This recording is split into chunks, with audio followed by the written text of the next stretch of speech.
have heard refugees talk to us about a lot is how it's very difficult to get good employment when they come to the United States because they can't use their certifications and licensures from back home. We have a lot of people in the community, they are doctors.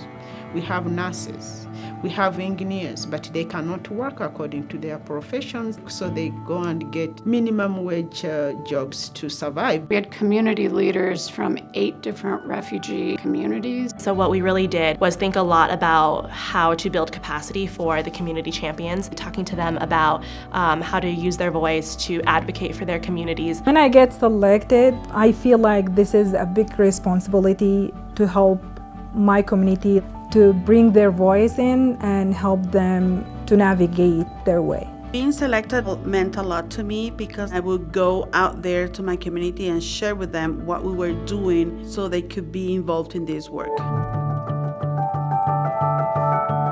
It was great to meet like the first year and found the ways to make employment better for the community, and they are super excited about the idea of internship, how they can learn the language quickly.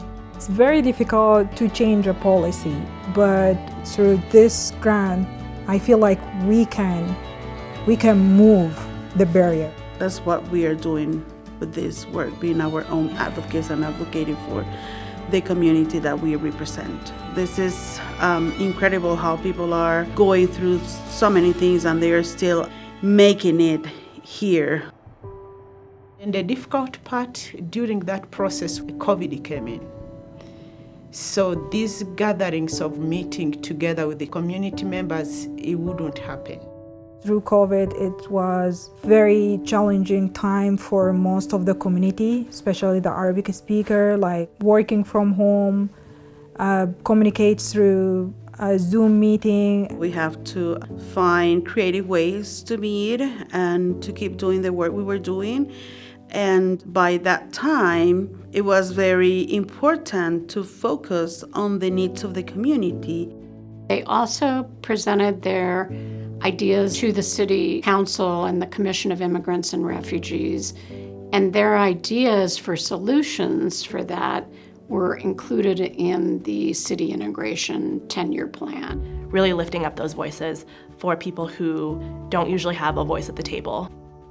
Talking in front of the commissioner and a lot of representatives was very impactful and powerful because at the end of the road, they heard what we are doing. One of our community champions going and sharing this project and sharing the work that they did with a handful of friends will kind of trickle down to the bigger community. And hearing stories like this empowers the community even more because it is someone that they knew that made a change, that made a very direct change. My hope for the future is like not having those barriers that the community champions identify to fail on the ground.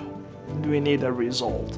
My motivation in life is helping other people. I believe like this grant make me moving my direction to policymaker or quality insurance or something like related to helping people to find like access. I'm gonna keep working. I'm gonna keep being out there in my community and advocating for them and, sharing everything that I know. I would have loved to reapply for this grant because there's more work to be done. But nevertheless, we're still working with these people. Us as a Refugee Wellness Center, Aurora Mental Health, we are not going anywhere. If that is successful, there will be great change in immigrants and refugee lives. I want to thank the Aurora Mental Health Center. Thank you for Colorado Refugees Wellness Center and for any other leader. You will be benefit from this program and that will make you a better leader and better person.